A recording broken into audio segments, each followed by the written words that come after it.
Maraming salamat sa lahat ng sumusubaybay. Please subscribe and follow my YouTube and Facebook channel, Filipino Novel. Maraming salamat po. Kabanata 2371. Matapos ang isang malamig na pagngisi, si Severin ay diretsyong lumipad sa kalangitan. Ang kanyang figure ay pumailan lang sa kawalan, at agad na narating ang starry sky. Kasunod nito sina Kali at Spencer, na kapwa naglalabas ng maringal na mga aura na umuungal na parang mga bundok, na naging dahilan ng pagkabasag ng nakapalibot na espasyo. Magkatabi silang nakatayo, na tinitigan nila si Damian ng may galit at puot. Si Spencer, lalo na, ay nagkimkim ng matinding hinanakit, na inaalala ang insidente nang habulin siya ng monsteroid na si Lay. Maaaring napatay na siya kung hindi siya iniligtas ni Severin. Kaya, mauunawaan kung bakit labis niyang kinasusuklaman ng mga monsteroid. Si Damian, na sumusugod pa rin sa kanila sa napakabilis na bilis, ay malamig na umungal, ibigay mo ang kinuha mo, at baka hindi kita mapatay ng mabilis. Kung hindi, itigil mo na ang kalokohan mo. Humanda kang harapin ang iyong kamatayan dahil ikaw ang nang-ahas na hamanin ako. Naiinip na putol ni Severin.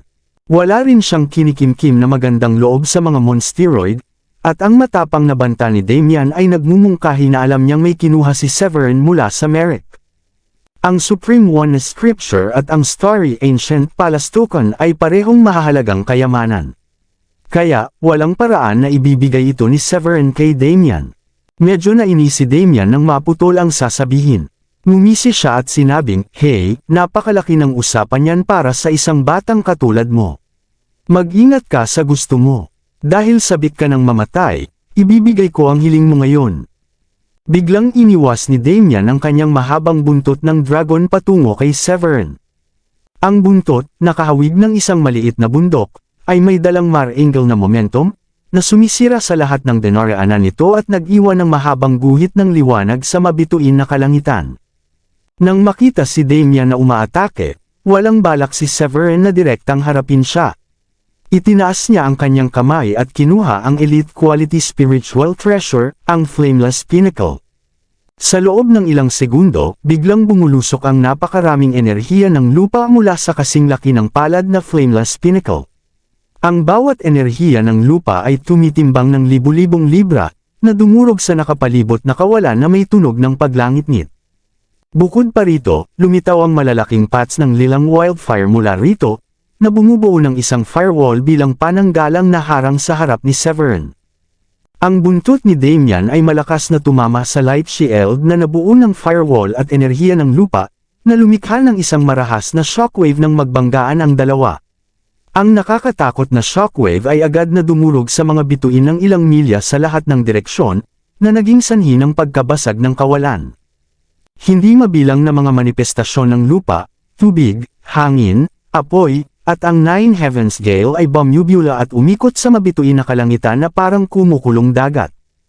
Nagngit-ngit si Damian nang makita niya ang kumikinang at nagliliwanag na tuktok ng bundok sa kamay ni Severin. Isa iyan sa mga elite quality spiritual treasure. Kahit na ikinalat ng pamilyang Menzi ang mga chismis tungkol sa pagkakaroon ni Severin ng isang elite quality spiritual treasure, maraming tao ang nanatiling nagdududa, dahil si Severin ay isa lamang early stage level 4 Paragon. Ang pagkakaroon ng elite quality spiritual treasure ay itinuturing na isang pambihirang gawa, isang bagay na maaaring hindi makamit ng maraming level 6 Paragon sa kanilang buhay. Tutal, ang mga espiritual na kayamanan ay mga panlabas na bagay, at kung ang lakas ng isang tao ay hindi sapat, hindi niya kayang ilabas ang tunay na kapangyarihan ng kayamanan. Kaya, kadalasan, tanging mga prodigy na may kapangyarihan ng level 7 Paragon, tulad ng mga mula sa mga pangunahing sekta, ang karaniwang pinapayagang magmay-ari ng mga naturang kayamanan.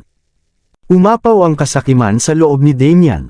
Ang batang iyon ay level 4 Paragon lamang. Hindi siya karapat-dapat na magmay-ari ng isang elite quality spiritual treasure. Paano nang ahas ang isang mahinang tulad mo na makialam sa aming mga monsteroid? Tuturuan kitang maging napakawalang hiya at walang alam. Sabi ni Damian nang may ngiting nakangisi na sabi. Agad siyang nag-iba ng anyo bilang isang lalaking tao. Mabilis na umalangaw ang kanyang aura, na nagdulot ng nakakatakot na presyon na yumanig sa nakapalibot na kawalan ng milya-milya. Isang nakakatakot na aura, na parang kayang tumagos sa kaluluwa ng isang tao, ang sumabog mula kay Damien, na lumikha ng pakiramdam na may isang bagay na lubhang nakakatakot na lilito. Ang eksenang ito ay naging dahilan upang manginig ang maraming kalapit na Paragon na nanunood. Sa sumunod na sandali, sa loob ng malawak na kalawakan ng kawalan, isang kakaibang kababalaghan ang naganap na binaligtad ng ilog ng kalangitan ng Nine Heavens ang kanilang daloy, at ang buong kalangitan ay tinusok ng mga gininto ang ilaw, na sumira sa walang hanggang tanawin. Parang ang kawalan mismo ay nanginginig sa sandaling iyon. Nanatiling nakatayo si Damien sa kawalan. Ang kanyang mahabang buhok ay kumakaway kahit walang hangin, at ang kanyang malamig na mga mata ay tila may sariling mundo. Hindi mabilang na hibla ng immortal na liwanag ang nakapalibot sa kanya, na lumilikha ng isang aura na sumasalamin sa daan-daang milya, na bumabasag sa kawalan. Ang kanyang presensya ay naglalabas ng isang nakakatakot na presyon, na parang nakatingin siya sa ibaba, at ang kanyang kumpletong antas ng 6 na Paragon aura ay parang isang hindi nakikitang sinaunang bundok, na nangingibabaw sa buong mabituin na kalangitan. Ang aura ni Damien ay talagang kamangha-mangha, ngunit hindi dapat magpatalo si Severin. Ang aura ng kanyang antas ng 4 na Paragon ay sumulpot na parang isang nagliliyab na pagan, na naglalabas ng hindi mabilang na banal na liwanag, na nagbibigay sa kanya ng anyo ng isang celestial na nilalang na bumababa mula sa langit. Hindi napigilan ni Severin ang kanyang pag-atake kay Damien. Malakas niyang inihampas ang flameless pinnacle sa kanyang kamay, na naglabas ng isang nagliliwanag na liwanag. Hindi mabilang na enerhiya ng lupa sa kalangitan ang bumuhos na parang kulog na agos, at marahas na tumama kay Damien. Haha, sa palagay ko ay matitikman ko na ang tunay na lasa ng karne ng dragon ngayon. Sigaw ni Severin sa langit, habang tumatawa ng malakas habang inaatake si Damien. Ang kanyang mga kamay ay parang nagliliwanag na araw, na bawat suntok at sipa ay winuwasak ang malawak na kalawakan, sinira ang kalapit na kawalan. Nandilim ang mukha ni Damien nang marinig si Severin na buong tapang na ipinahayag ang kanyang balak na tikman ang karne ng dragon. Kamatayan ang hinihingi mo, matapang niyang bulalas. Tinitigan niya si Severin nang may matinding hinanakit, at ang kanyang matinding hangarin na pumatay ay halos naging isang nasa salat na puwersa. Gayunpaman, mayroon ding bahid ng matinding takot na hinaluan ng kanyang matinding hanggaring pumatay. Itinaas ni Damien ang kanyang kamay at sumugod. Ang pisikal na katawan ng tunay na katawan ay marahas na bumangga sa atake ni Severin, na sinira ang lahat ng mga balakid ng may napakalaking puwersa. Ang nakakatakot na shockwave ay halos nagpabagsak kay Damien, isang level 6 Paragon, na naging dahilan upang siya ay mapa-atras ng 12 ng mga hakbang. Tiningnan niya si Severin ng seryoso sa unang pagkakataon. Sa sandaling kumilos si Severin, nakaramdam si Damien ng nakakakilabot na pakiramdam, at naunawaan na ang taong nasa harap niya ay hindi nagbibiro tungkol sa kanyang sariling kapangyarihan. Napatunayan ni Severin ang kanyang kakayahan sa pamamagitan ng pagtalo kina Halbert at Jerry, na parehong level 5 Paragons. Biglang nayanig ang kawalan sa paligid ni Damien. Ang mga sungay ng dragon sa kanyang noo ay naglabas ng nakasisilaw na gininto ang liwanag, at isang nakabibinging ungol ng dragon ang umalangaw-ngaw sa mabituin na kalangitan. Ang magkakaugnay na sinag ng banal na liwanag ay lumabas mula sa katawan ni Damien. Ang bawat sinag ay dumaan sa mga cosmic galaxies, na pinuputol at nilipol ang lahat ng materya habang naglalabas ng isang maringal at nakakatakot na aura. Mamatay. Kasabay ng isang galit na ungol, itinaas ni Damien ang kanyang kamay at pinakawalan ng isang mapaminsalang pag-atake kay Severin. Ang walang hanggang banal na liwanag ay halos pumupunit sa kawalan. Tumahimik ka, sabi ni Severin na may pangungut siya sa harap ng marahas na pag-atake ni Damien. Ang kanyang pisikal na katawan at dugo ay kasing kapal ng usok, at ang pilak na liwanag ay mabilis na bumalot sa kanyang dalawang kamao. Hindi mabilang na kapangyarihan ng kalawakan ng sumulpot, na siyang dahilan kung bakit si Severin ang pinakamaliwanag na nilalang sa mabituin na kalangitan na ito. Bawat butas ng kanyang katawan ay naglalabas ng banal na liwanag, nakahawig ng isang sinaunang araw mula sa malayo. Ang kanyang mga kamay, lalo na, ay napakaliwanag na tila may hawak siyang dalawang bituin. Agad na naglaban ang dalawa ng malapitan. Ang labanang ito ay sumira sa kawalan, at maraming Nine Heavens Gale at mga elemento ng lupa, tubig, hangin, at apoy ang nakapalibot sa dalawa. Ang malalakas na shockwave ay nag-iwan sa mga manunood ng pagkamangha. Wow! Ito pala si Severin, na kayang harapin ang mga nasa mas mataas na antas kaysa sa kanya. Si Damian ay may tunay na katawan ng dragon, ngunit si Severin ay nananatili pa rin sa kanyang kinatatayuan. Nakakagulat, anong klaseng halimaw nga ba si Severin? Paano siya, isang level 4 Paragon, ay makakalaban na kapantay ni Damian, isang complete stage level 6 Paragon? Lahat ng manunood ay namangha sa hindi inaasahang lakas na ipinakita sa labanan. Walang sino man ang nag-akala na kayang ilabas ni Severin ang ganitong kalakas na kapangyarihan sa pakikipaglaban. Hindi maikakailang kahanga-hanga ang lakas ni Damian. Bilang pinagkakatiwalaang kanang kamay ni Drake, ang Crown Prince ng Monsteroid True Dragon Line sa Thunder Peak Region, naabot na ni Damian ang kumpletong antas ng 6 na Paragon sa murang edad. Bukod pa rito, bilang isang Dragonoid, ang kanyang tunay na katawan ng dragon ay maihahambing sa isang superior quality spiritual treasure. Ang napakalaking pangangatawan ng mga Monsteroid Cultivator ay higit na nakahihigit sa kanilang mga katapat na tao, na ginagawang malawak na kilala si Damian. Ang kanyang reputasyon ay tiyak na hindi mas mahina kaysa sa mga pangunahing disipulo mula sa iba't ibang pangunahing sekta. Gayunpaman, sa kabila ng kahanga-hangang reputasyon at makapangyarihang pangangatawan ni Damian, nilabanan siya ni Severin ng pantay-pantay, na walang ipinakitang senyales ng pagkahuli. Ang nakakagulat na pangyayaring ito ay nag-iwan sa mga manunood ng pagkamangha. Sa gitna ng larangan ng digmaan, si Damian na napapalibutan ng hindi mabilang na mga banal na liwanag ay nagpakawala ng isang malapitang suntok na sumirit ng may sigla, na parang usok na pumapailan lang sa langit. Ang pagtama ay sumira sa nakapalibot na mabituin na kalawakan, na nagpapakita ng mga bitek sa tela ng kalawakan sa ilang milya. Ang hindi mabilang na Nine Heavens Gale, na hinaluan ng mga elemento ng lupa, tubig, apoy, at hangin, ay marahas na sumulpot mula sa mga bitek. Ang kanilang napakalakas na momentum ay sumira sa nakapalibot na mabituin na kalawakan tungo sa kawalan. Ang mga shockwave mula sa labanan ay naging sanhi ng pagyanig maging sa malayong Merek, na nagdulot ng pagsabog ng bulkan sa ibabaw nito at lumikha ng malalaking bangin sa lupain. Nang makita na ang elite quality spiritual treasure defense ni Severin ay mahirap basagin, napangisi si Damian. Iniisip ko kung gaano katagal mo kayang hawakan ang turtle shell mo, dahil sa kasalukuyan mong cultivation sa level 4 Paragon. Kahit na natukso si Damian sa elite quality spiritual treasure, alam niyang hindi ito kayang kontrolin ni Severin ng matagal gamit ang kanyang cultivation level. Ang dahilan kung bakit ang mga prodigy mula sa mga pangunahing sekta at maimpluwensyang pamilya sa East Plain ay nakakatanggap lamang ng elite quality spiritual treasures kapag naabot na nila ang level 7 Paragon o pataas, dahil doon. Kahit na mayroon silang elite quality spiritual treasure, magiging mahirap ilabas ang tunay nitong kapangyarihan kung mababa ang level ng cultivator.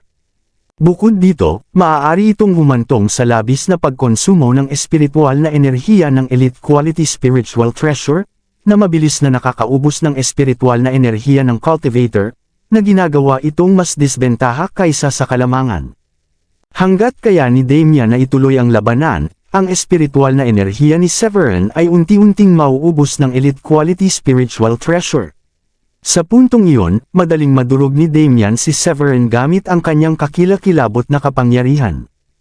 Hindi mabilang na mga banal na liwanag ang sumili mula kay Damian, at napakaraming malalim na manifestasyon ng pilosopiya ang lumitaw, nakahawig ng mga apocalyptic divine lights. Sumugod sila patungo kay Severin na may tunog ng sipol.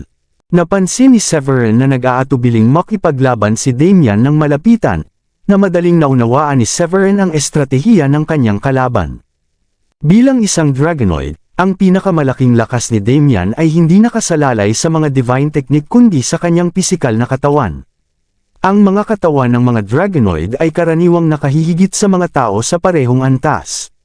Maliwanag na balak ni Damian na pahabain ang labanan dahil pinili niya ang mga atakeng pangmatagalan.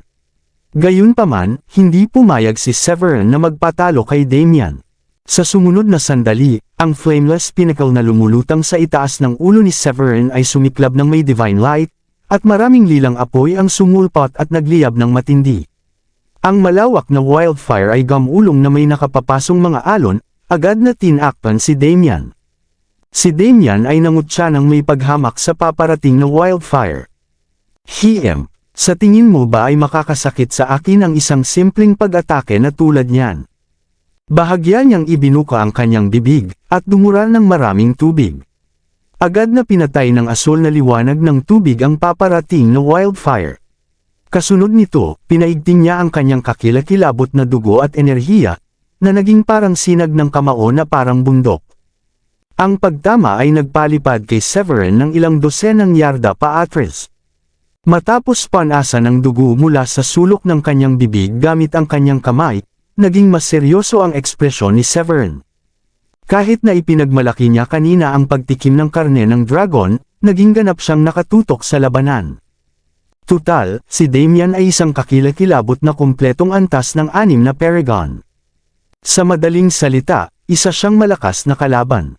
Alam ni Severin na ang anumang kapabayaan niya ay maaaring magresulta sa kanyang kamatayan. Kaya, hindi niya kayang maliitin ang lakas ni Damian. Matapos patatagin ang kanyang sarili, hindi na nag-aksaya ng oras si Severin sa pagtawag sa Scarlet Sky Sword mula sa kanyang sentro ng enerhiya. Ang Scarlet Sky Sword, na nagliliyab sa pulang apoy, ay naglabas ng isang makinang na gininto ang liwanag na tumagos sa kawalan, na nagliliwanag sa buong mabituin na kalangitan. Isang Sky Soil Heptagold Sword Energy ang sumugod patungo kay Damian nang may hindi mapigil ang momentum. Ang enerhiya ng gintong espada ay lumikha ng isang nakabibinging alulong habang walang awang winasak nito ang lahat ng nasa daanan nito. Ipinagpag ni Damian ang kanyang mga manggas nang makita niya ang paparating na pag-atake. Sa sumunod na sandali, isang tore na nagniningning ng 5 kulay ang lumitaw sa kanyang kamay. Ang tore na kasing laki ng palad ay lumawak sa hangin, na naglalabas ng walang katapusang asul na banal na liwanag sa ibabaw nito. Ang napakaraming banal na liwanag na orihinal na umiikot sa paligid ni Damian ay mabilis na nagtagpo sa tuktok ng maliit na tore, na parang tinatawag. Ang nakapalibot na kawalan ay nagiba, at isang nakasisilaw na sinag ng liwanag ang sumilay sa hangin, na bumangga ng harapan sa Sky Soil Heptagold Sword Energy. Ang matinding pagsabog ay lumikha ng isang nakakatakot na shockwave, at ang kakilakilabot na puwersa nito ay nararamdaman kahit daan-daang milya ang layo. Ang tore ni Damian at ang Scarlet Sky Sword ni Severin ay nagbanggaan ng matindi sa mabituin na kalangitan, na nasangkot sa isang labanang nagbabanta sa buhay at kamatayan. Sa loob lamang ng ilang segundo, isang patak ng gininto ang dugo ang lumabas mula sa katawan ni Damian, at sumabog ang isang malaking lugar ng lupa, tubig, hangin, at apoy na sumulpot mula sa kawalan. Nagpalitan sina Severin at Damian ng daan-daang galaw sa mabituin na kalangitan, matalas ang kanilang mga pag-atake, at maringal ang kanilang momentum. Ang kanilang labanan ay lalong tumindi, nakahawig ng natitirang lakas ng apocalypse, na lumilikha ng mga alon na damaloy sa mabituin na kalangitan ng daan-daang milya ang layo. Ang nakakatakot na mga shockwave mula sa kanilang mga paghaharap ay palm-unit sa kalawakan, na lumikha ng hindi maisip na mga bitek sa tela ng kawalan. Ang nakakatakot na laban na ito ay nag-iwan sa mga kalapit na prodigy na nanunood ng may pagkamangha. Marami sa kanila ang hindi mapigilan ang kanilang pagkabigla.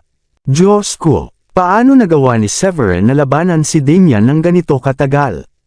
Gaano ba talaga siya kalakas? Maaari bang kahit si Damian ay hindi siya matalo? Imposible, si Damian ay isang level 6 Paragon. Paano siya matatalo ng isang level 4 Paragon lamang? Hindi mabilang na mga prodigy ang nagsimulang mag-usap sa mahinang tono habang pinagmamasdan si Severin na nakikipaglaban kay Damian ng medyo matagal nang hindi nagpapakita ng mga senyales ng pagkahuli. Habang minamanipula ni Damian ang asul na tore sa itaas ng kanyang ulo gamit ang mga hand seal, nakaramdam din siya ng matinding pagkabigla at pagkagulat. Hindi niya naramdaman na si Severin ay isang level 4 Paragon lamang dahil ang mga pag-atake nito ay lalong nagiging mabangis. Nagulat si Damian sa realisasyong ito, at ang kanyang ekspresyon ay naging napaka-seryoso. Ano ang ginawa ng lalaking ito para maging ganito kalakas? Plano ni Damian na maghintay hanggang sa maubos ang espiritual na enerhiya ni Severin. Gayunpaman, pagkatapos ng mahabang pakikipaglaban, walang senyales ng paghina ng aura ni Severin. Sinamantala ang sandali kung kailan pansamantalang nag-ambala si Damian, malamig na bulalas ni Severin, nang ahas ka bang mawala ng focus habang nakikipaglaban sa akin. Ang Scarlet Sky Sword sa kanyang kamay ay napuno ng umaagos na enerhiya ng pilosopiya, na nagpapula sa buong katawan ng espada. Sa sumunod na sandali, isang gininto ang liwanag ng espada, na umaabot sa haba na 100 talampakan, ay mabilis na sumipol sa hangin, na nagliliwanag sa kalangitan. Nagpakawala si Severin ng isa pang Sky Soil Heptagold Sword Energy, at ang kanyang Chaotic Sword Shadow ay mabilis na lumipad palabas mula sa kanyang energy center. Ang liwanag ng espada ay napakatalino at kasing bilis ng kulog. Ang nangungunang Sky Soil Heptagold Sword Energy ay agad na tumama kay Damian, na sumira sa kanyang depensa. Mabilis na sumunod ang Chaotic Sword Shadow, dala ang isang nakakatakot na kapangyarihan ng pagkawasak, at ito ay tumagos sa tila hindi masisirang laman ni Damian. Ang hampas ay agad na nagbukas ng sugat sa dibdib ni Damian, na nagpapakita ng isang malalim na hiwa na may nakikitang puting buto. Ang sugat na puno ng dugo ay nagdulot ng matinding sakit, at ang matalas at nakakatakot na sword wheel ay patuloy na nanakit sa katawan ni Damian, na nagpapahirap sa kanya na gumaling. Bagamat mataas ang cultivation ni Damian, ang Chaotic Sword Shadow ni Severin ay isa sa kanyang mga trahedya, na halos walang talo sa loob ng parehong antas. Ito ay partikular na idinisenyo upang hiwain ang laman, kaluluwa, haba ng buhay, at cultivation. Nang makitang hindi niya mapagaling ang sugat kahit ano paman, nakaramdam si Damian ng matinding pagkabigla. Naramdaman niya ang isang laganap na enerhiya ng espada na nananatili sa kanyang katawan, na parang isang nagnanaknak na sugat sa buto na hindi niya maalis. Bukod pa rito, nagalit siya ng husto dahil sa malaking pinsalang natamo ng kanyang kaluluwa at cultivation mula sa Chaotic Sword Shadow. Matapos lunukan ng dugong umaagos sa kanyang lalamunan, tinitigan ni Damian si Severin gamit ang malamig at matigas na mga mata at nagsalita sa malamig at istrikto na tono. Mamatay ka, basura ka. Kabanata 2375. Matapos sabihin iyon, ang kumikinang na asol na tore sa itaas ng ulo ni Damian ay biglang nagliwanag ng isang makinang na liwanag. Kasunod nito, hindi mabilang na mga kadena na parang mga bakal na galami ang mabilis na nakaunat mula rito. Ang mga kadena na ito ay puno ng nakakatakot na mga prinsipyo ng batas. Sinalakay nila ang Nine Heavens Gale at ang mga elemento ng tubig, hangin, at apoy habang sumusugod sila patungo kay Severin ng may kakilakilabot na momentum. Nang makita na ang lakas ni Damian ay hindi masyadong bumaba kahit na matapos matamaan ng Chaotic Sword Shadow, hindi napigilan ni Severin na mamangha sa loob-loob. Isa siyang level 6 Paragon Dragonoid talaga. Ang ganitong lakas sa pakikipaglaban ay hindi maihahambing kay Jerry. Gaano man siya nagulat, sa isang labanan sa Paragon na antas, bawat sandali ay may potensyal na samantalahin ng kalaban. Kaya, hindi nang ahas si Severin na mawalan ng focus. Kaagad, nabawi ni Severin ang kanyang kahinahunan, at bumuo ng isang Lotus Hand Sail. Isang 3 kulay na apoy na hugis lotus ang mabilis na lumitaw sa kanyang mga kamay kasabay ng isang umuugong na ugong. Ibinuhos ni Severin ang malawak na espiritual na enerhiya mula sa kanyang sentro ng enerhiya papunta rito, dahilan upang ang Lotus Wildfire ay sumulpat ng napakalakas, na pinupuno ang espasyo ng nakapapasong mainit na hangin. Malakas niyang inihagis ang Lotus Wildfire patungo kay Damian. Ang bilis ay napakatindi na parang bulalakaw. Lubhang nagbago ang ekspresyon ni Damian habang pinapanood niya ang mabilis na papalapit na apoy ng Lotus. Nararamdaman niya ang nakakatakot na aura na nakapaloob dito. Walang duda na siya ay malubhang masasaktan kung tatamaan. Hindi niya kayang magkamali. Ang kanyang aura ay sumulpat sa loob niya, at isang napakalaking espiritual na enerhiya ang bumuhos sa hugistore na espiritual na kayamanan sa itaas ng kanyang ulo. Ito ang naging sanhi ng malaking asol na liwanag na bumuo ng isang harang sa harap niya. Sa sandaling tumama ang harang sa Lotus Wildfire, agad itong nadurog. Isang malawak na alon ng init na hinaluan ng nakakatakot na tatlong kulay na espiritual na apoy ang tumagos sa depensa ni Damian at direktang tinamaan siya. Maging ang kaluluwa sa loob niya ay nanginig nang maramdaman niya ang nakakatakot na aura sa loob ng Lotus Wildfire. Umungol siya na pinagdikit ang kanyang mga ngipin, at pilit na itinayo muli ang pananggalang na espiritual na enerhiya bago tuluyang masira ng apoy ang kanyang katawan. Gayunpaman, ang pananggalang na panangga ay kasing babasagin ng papel, na dudurog ng madikit sa Lotus Wildfire. Sa isang iglap, naramdaman ni Damian na parang matutunaw ang kanyang balat. Agad na naglaho ang kanyang itim na damit. Maging ang laman ng kanyang tunay na katawan ng dragon, kung saan tumama ang banal na teknik ng Lotus Wildfire, ay nasunog at umuusok na uling. Naniniwala si Damian na baka namatay na siya kung hindi dahil sa kanyang malakas na puwersa ng buhay. Gayunpaman, sinunog ng Lotus Wildfire ang kanyang kaluluwa sa isang estado ng panghihina, at ang kanyang aura ay bumaba mula sa kumpletong antas ng 6 na Paragon patungo sa mas huling antas ng level 6. Ang matinding sakit na nagmumula sa kanyang katawan ay naging dahilan upang mapasigaw si Damian sa sakit. Arg! Damn you, Severin! Damn you! Agad na namula ang mga mata ni Damian. Nagpakawala siya ng isang nakakapangilabot na alulong sa langit. Sumabog ng husto ang galit sa loob niya, na mas matindi pa kaysa dati. Tinitigan niya si Severin ng may matinding puot, at nais niya itong patayin. Nagpasya si Damian na itigil ang kanyang planong gumamit ng mga atakeng pangmatagalan. Mabilis siyang lumipad patungo kay Severin, balak makipaglaban ng malapitan. Itinaas niya ang kanyang kamao, at daan-daang mga sinag ng kamao ang sumipol sa hangin at sumugod kay Severin ng may walang kapantay na kapangyarihan. Ang isang ordinaryong level 4 Paragon ay agad na mapapawi sa harap ng isang mabangis na pag-atake. Gayunpaman, nagawa ito ni Severin na makayanan gamit ang Flameless Pinnacle. Nang makitang hindi epektibo ang kanyang mga pag-atake, nakaramdam si Damian ng matinding pagkadismaya. Malinaw na mas malakas siya kaysa kay Severin, ngunit dahil sa pag-aari ng kalaban ng Elite Quality Spiritual Treasure, sa tuwing maglulunsad siya ng opens iba, ito ay walang kahirap-hirap na nahahadlangan. Ang sitwasyong ito ay naglagay sa kanya sa isang kawalan, at pagkatapos ng daan-daang palitan, natagpuan ni Damian ang kanyang sarili na malubhang nasugatan. Habang tumatagal ang kanilang laban, lalo siyang nagiging hindi mapakali. Sa sandaling iyon, sa wakas ay naunawaan niya ang dahilan sa likod ni Jerry Burke, ang batang Panginoon ng Burke Clan, at Halbert Joel, ang pangunahing disipulo ng Yellow Ghost Tribe Sacred Land, ay natalo ni Severin. Si Severin, na nakatayo sa harap niya, ay nagtataglay ng pambihirang mga kapangyarihang mahika at pamamaraan sa pakikipaglaban, na may napakalakas na kapangyarihan sa pakikipaglaban. Mas malakas pa si Severin kaysa sa kanya, isang cultivator na nakakumpleto ng ika-6 na antas ng Paragon. Dapat malaman ng isa, sa sandaling iyon, nakamit ni Severin ang ika-4 na antas ng Paragon, si Severin ay 2 antas na mas mababa kaysa sa kanya.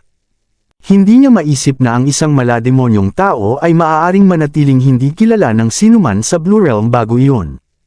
Ang mga mata ni Damian ay puno ng hangarin na pumatay. Bilang isang mapagmataas na prodigy na dragonoid at ang kanang kamay ni Drake, nanatili siyang may mataas na katayuan. Dahil hindi niya napatay si Severin pagkatapos ng mahabang labanan, nakaramdam siya ng labis na kahihiyan. Higit sa lahat, habang tumatagal ang panahon, naramdaman niya na ang lakas ni Severin sa pakikipaglaban ay nanatiling pare-pareho, ngunit naramdaman niya na unti-unti siyang nahuhulog sa isang disbentaha. Alam ni Damian na hindi na niya maaaring ipagpaliban pa ang sitwasyon. Ibinuhos niya ang lahat ng kanyang lakas, ang kanyang kamao ay kumikinang na parang liwanag, at ang pagoda sa itaas ng kanyang ulo ay naging isang sinaunang bundok, na may dalang nakakatakot na kapangyarihan. Ang kawalan sa paligid niya ay hindi nakayanan ang pressure, ang kawalan ay nabasag sa mga piraso sa isang iglap.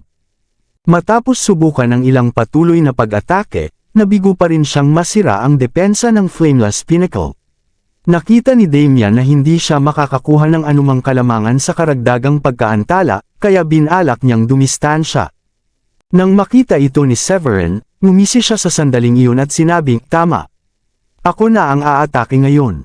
Sa sumunod na sandali, biglang sumiklab ang maliwanag na liwanag ng mga bituin mula sa kanyang katawan. Hindi mabilang na naglalakihang liwanag ng mga bituin ang nakapalibot sa katawan ni Severin, na naging isang baligtad na kalawakan. Sa ilalim ng naglalakihang liwanag ng mga bituin, itinaas ni Severin ang kanyang kamao at isinagawa ang Stellar Punch sa ere. Isang kislap ng pilak na liwanag ang sumili sa kanyang mga kamao, at isang higanting bituin ang walang awang tumama kay Damian. Wala ng oras si Damian para gumanti bago pamantamaan ang kanyang katawan. Pakiramdam niya ay tinamaan siya ng isang totoong bituin. Nabasag ang kanyang mga laman loob, nadurog ang kanyang mga tadyang, at agad siyang samuka ng isang malaking subo ng dugo. Nang makita niyang nasugatan muli si Damian, sinamantala muli ni Severin ang sitwasyon upang ipagpatuloy ang kanyang paghabol. Ang sword wheel sa kanyang katawan ay umabot sa pinakamataas na antas. Ang sword wheel ay sumanib sa Scarlet Sky Sword na nasa kanyang kamay. Sumikat ang nagliliyab na liwanag mula sa espada na nasa kanyang kamay. Atake! Nagliwanag ang mga matengkad na ilaw mula sa aura ng espada, na nagliwanag sa buong Big Dipper. Nahati ang nakapalibot na espasyo at natagos ang kalawakan. Ang matalas na espada na inilabas ng aura ng espada ay naramdaman kahit sa libu-libong kilometro ang layo. Ang nagliliyab na enerhiya ng espada na pumapatay ay yumunig sa buong Big Dipper, na maraming prodigy ang nagulat din. Sa wakas ay nagsimulang magpanik si Damian sa sandaling iyon. Naramdaman niya ang aura ng pagkawasak na inilabas sa aura ng espada. Parang anino ng kamatayan na bumabalot sa kanya, na nagpapanginig sa kanyang kaluluwa.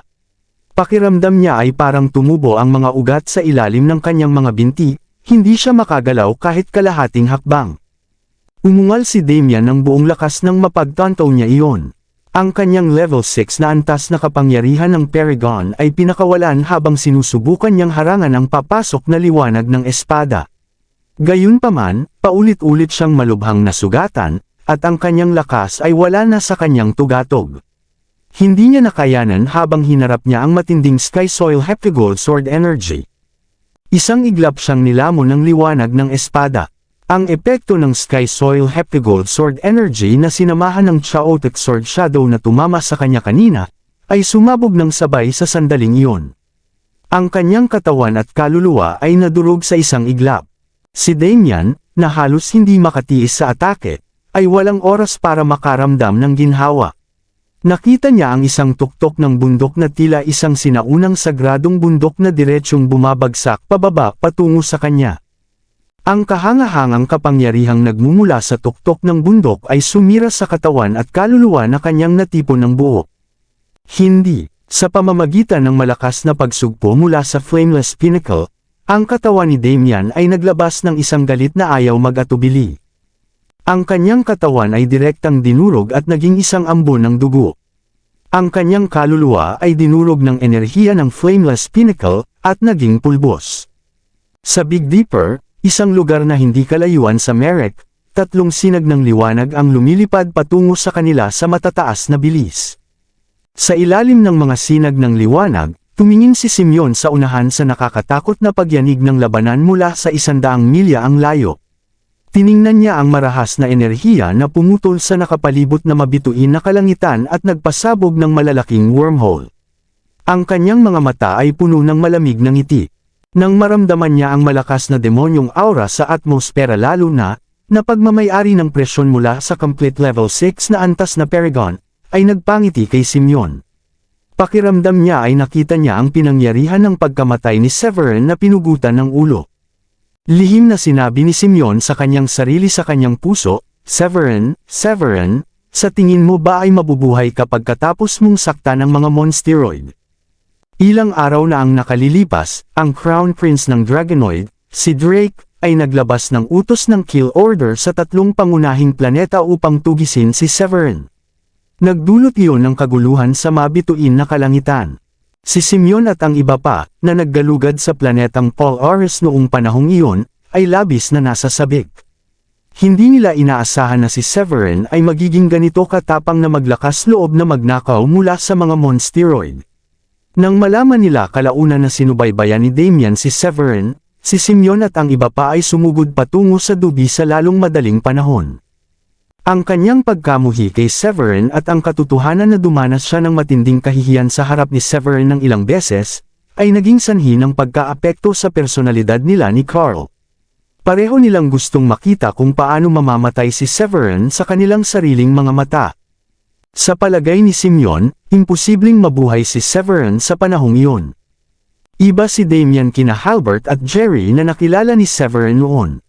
Siya ang tunay na prodigy ng mga monsteroid, ang kanyang kapangyarihan bilang isang kumpletong paragon sa ika-6 na antas ay tiyak na hindi lamang isang chismis. Bukod dito, likas sa monsteroid ang mahilig makipaglaban, ang kanyang katawan ay kasing lakas ng mga espiritual na kayamanan. Sa kabila ng malakas na kapangyarihang lumaban ni Severin, napatay niya si Jerry, ang batang Panginoon ng Burt Clan, at si Halbert, ang pangunahing disipulo ng Yellow Ghost Tribe Sacred Land sa nakalipas na 2 labanan. Sa paningin ni Simeon, ang agwat sa pagitan ng kapangyarihan nina Severin at Damian ay pambihira, halos walang pagkakataon para kay Severin na lumampas sa kanyang antas upang pumatay ng isang tao sa mas mataas na antas. Si Carl, na hindi kalayuan, ay tuwang-tuwa. Pareho ang nararamdaman niya kay Simeon sa sandaling iyon, at nasa magandang mood siya. Ang aura na inilabas mula sa dubi ng 6th level Paragon ay naging dahilan upang makahinga si Carl ng malalim at masasikal. Ang Mar-Angel na aura na iyon ay parang isang hindi nakikitang bundok na pumipilit sa kanyang mga balikat, na nagpatakot kay Carl sa kanyang puso. Ang marahas na pagyanig ng labanan ay nagdulot ng napakalaking presyon na ang lahat ng mabituin na kalangitan sa loob ng 100 kilometro sa loob ng dubi ay sumabog na may malalaking bitik sa kawalan. Naniniwala si Carl na hindi kailanman mabubuhay si Severin sa ganoong labanan. Iyon ay isang pag-atake ng isang prodigy ng 6th level na Paragon. Hindi siya maihahambing sa isang taong tulad ni Jerry. Di nagtagal, nakarating ang ilan sa kanila sa gilid ng dubi. Sa sandaling iyon, puno ng inaasahan sina Simeon at ang iba pa, na umaasa silang masaksihan ang pagkamatay ni Severin. Agad na natigilan sina Simeon at ang iba pa pagdating nila sa dubi. Sa gitna ng labanan, ang kanilang mga figure ay magkakapatong, ang nakakatakot na mga banal na pamamaraan ng labanan ay kumalat sa kalangitan. Matapos magpumigla si Damian na harangan ang ilang pag-atake ni Severin, wala na siyang oras para lumaban. Sumunod, isang napakalakas na enerhiya ng espada ang tumagos sa kawalan, na nagliwanag sa nakapalibot na mabituin na kalangitan, at malakas na tumama sa katawan ni Damian. Kasunod ng malakas na pagsabog, agad na natalo si Damian hanggang sa puntong halos hindi na niya maipagtanggol ang sarili. Sumunod, isang asul na lotus na nabuo mula sa 3 kulay na apoy, tulad ng lotus na namumulaklak mula sa Chaotic region, ang sumunog sa lahat ng nasa kawalan, na nagdulot ng matinding pinsala kay Damian. Sa wakas, ang gininto ang liwanag ng espada ay tila pumutol sa kalawakan, na nagpatigil sa oras, at agad na dinurog ang katawan ni Damian, dinurog ang kanyang katawan hanggang maging ambon ng dugo. Tanging ang galit na dagandong ng kawalan ng pagsang-ayon ang naiwan na umalangaw sa mabituin na kalangitan. Napanganga ang grupo ni Simeon sa pagkalito. Lahat ng palihim na nagmamasid sa labanan sa loob ng 100 milya mula sa dubi ay nagpakita ng kanilang pagkagulat. Ang mga nag-uusap tungkol sa nalalapit na pagkamatay ni Severin ay nawalan ng malay. Sa loob ng ilang segundo, wala nang nakaramdam ng aura ni Damian. Matapos nilang kumpirmahin ang pagkamatay ni Damian, ang mga palihim na manunood ay sumabog sa hindi makapaniwalang bulalas. Patay na si Damian. Hindi ako naghahalusinate, di ba? Napatay ba si Damian? Paano mapapahamak ang isang taong tulad ni Damian sa labanang ito kung kanina lang ay nangunguna siya sa kanyang kalaban? Malapit nang magkaroon ng pagbabago sa paradigm dito sa Starry Sky Battle Space. Hindi pa ito nangyari noon. Kung hindi ko nasaksihan ng isang level 4 Paragon na pumatay sa isang perfect stage level 6 Paragon, ituturing ko itong isang kalapastanganang pahayag. Pinatay niya si Damian ng mga Dragonoid. Magiging magulo ang lahat. Lahat ay nagulat sa kung paano nangyari ang sitwasyon. Habang kinukuskus nila ang kanilang mga mata para masigurong wala silang nakikita, agad silang nagsalita ng pagkamangha. Napatitig sina Spencer at Callie sa ambon ng dugo na siyang natitira na lamang kay Damian. Bakas sa kanilang mga mukha ang kawalan ng paniniwala, at hindi nila inaasahan na ang husay ni Severin sa pakikipaglaban ay magiging sapat na malakas para patayin ang isang level 6 Paragon na tulad ni Damian. Pagkatapos ng maikling sandali ng pagkabigla, agad nilang napansin ang mga bulalas mula sa mga nakapaligid sa kanila. Sa isang iglap, nagmadali silang lumapit sa tabi ni Severin. Napatitig si Callie sa tila pagod na si Severin at nagtanong ng may pag-aalala, "Ayos ka lang ba, Severin?" Kahit napatay na si Damian, marami pa ring ibang mga prodigy na nagkukubli para panuurin ang labanan. Maging ang dalawang sumunod kay Damian ay nasa malapit. Hindi sapat ang lakas ni Callie sa level 3 Paragon para ipagtanggol sila kung sakaling atakihin nila si Severin sa sandaling iyon. Napagpasyahan nila ni Spencer na mas makabubuting manatiling malapit kay Severin at panatilihing alerto. Si Severin, na nagsikap na tuluyang talunin si Damian, ay halos maubos ang espiritual na kapangyarihan sa kanyang sentro ng enerhiya. Ang matagal na labanan, at ang kasunod na paglabas ng kanyang ilang mga baraha, ay nakaapekto sa isang level 4 Paragon tulad ni Severin. Nang makita sina Callie at Spencer na papalapit, mabilis na kumuha si Severin ng isang tableta at inihagis ito sa kanyang bibig. Ang purong alchemical power ay nagpasigla sa kanya at nagpahupo ng pagkapagod sa kanyang katawan. "Ayos lang ako," sabi ni Severin matapos makabawi ng kaunting lakas. Kinumpirma nila na maayos naman si Severin, ngunit naramdaman nila ang kanyang panghihina dahil sa espiritual na pagkahapo, ngunit mas nagulat si Callie kung paano nilabanan ni Severin si Damian ng napakadali. Ang kanyang husay sa pakikipaglaban ay higit pa sa karaniwan para sa isang level 4 Paragon. Sa sandaling iyon, ang dalawang practitioner na sumama kay Damian ay natauhan din.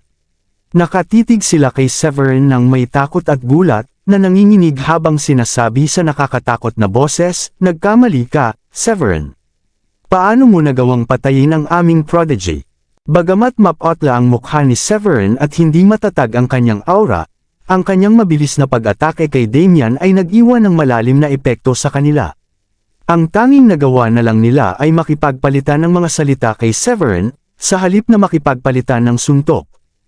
"Hindi kayo basta-basta papayagan ng aming uri pagkatapos ng ginawa ninyo," sabi ng kanilang pinuno, isang monsteroid practitioner na nakaabot na sa level 4 Paragon. Tumalikod siya at umalis kasabay ng isang agos ng liwanag, na naiwan lamang ang kanyang malupit na salita. Umalis sila ng mabilis, na parang inaasahan nilang habulin agad. Tumingin si Callie sa direksyon kung saan umalis ang dalawang monsteroid practitioner at nakahinga ng maluwag. Pagkatapos ay nagtanong siya, "Gusto niyo ba silang pigilan?" Kakaunti lang na nabawi ni Severin ang kanyang espiritual na kapangyarihan at umiling upang sumagot. "Kalimutan niyo na sila, bumalik na tayo sa Merrick. Umaasa ako na kayong dalawa ang magbabantay." Walang balak si Severin na makipag-ugnayan pa sa dalawang maliliit na banta. Bagamat matagumpay niyang napatay si Damian, nagamit niya ang isang malaking halaga ng espiritual na enerhiya. Ang dating gininto ang karagatan sa kanyang sentro ng enerhiya ay naubos na ngayon matapos ang magkakasunod na paggamit ng Lotus Divine Attack, Stellar Punch, at Chaotic Sword Shadow. Kailangan niyang magnilay-nilay at muling lagyan ng lakas ang kanyang espiritual na enerhiya sa lalong madaling panahon. Tumayo si Spencer at tinapik ang kanyang dibdib. "Makakaasa ka, hanggat humihinga ako, ang prinsipe ng Dragonoid ang unang dadaan sa akin." Ang pagkasaksi sa tunay na lakas ni Severin ang nagbigay daan kay Spencer na magdesisyon na ihanay ang kanyang sarili kay Severin sa Starry Sky Battle Space. Ang pagpatay ng isang level 4 Paragon sa isang level 6 Paragon ay isang napakalaking gawa na hindi kapanipaniwala para ilarawan sa mga salita. Sa pagpapalawig, tila ipinahihiwatig nito na malalampasan ni Severin ang isang level 9 Paragon sa pamamagitan ng pag-abot sa level 7.